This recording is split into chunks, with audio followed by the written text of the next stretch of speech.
இந்த தேதி வரைக்கும் யாராவது ஒருத்தர் இஸ்ரவேல் எனக்கு தெரியாதுன்னு சொல்ல முடியாது இல்லையா?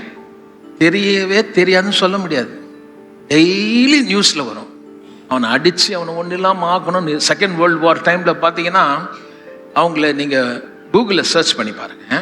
மேலே ஒரு அங்கி போட்டிருப்பான், இது வரைக்கும் இருக்கும், குச்சி மாதிரி கண்ணுலாம் உள்ள போய் அந்த ஊரை கொடுக்குறாங்க. இங்கிலாந்து நாட்டுடைய பிரைம் மினிஸ்டர் அவங்களுக்கு ஒதுக்குறாரு ஒரு சின்ன பகுதியை.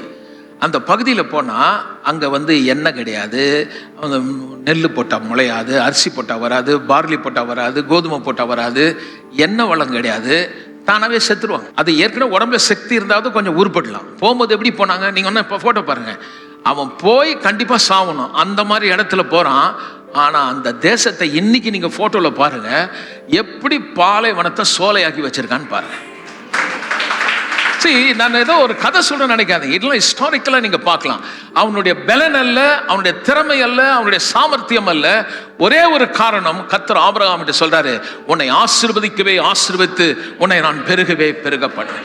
இப்ப ஏன் அதை பத்தி சொல்றேன்னா, இப்போ உங்களுக்கு சொல்றாரு, ஆபிரகாமுக்கு உண்டான ஆசீர்வாதம் உனக்கு வரும்படி. ஐயா, என் வாழ்க்கை நான் நொந்து போயிட்டேன், என் வாழ்க்கை நான் இழந்து போயிட்டேன், சாபமா இருக்குது, வாழறதுக்கு வழியே இல்லைங்க, என்கிட்ட பணமே இல்லை, நான் வனாந்திரத்தில் இருக்கிற மாதிரி இருக்கிறேன், எனக்கு நாளை தினம் எப்படி நடக்கும் தெரியல, கடன்ல நான் முழுகிட்டேன், வியாதியில இருக்கேன், எங்க குடும்பத்தை சதா சாபன்னா.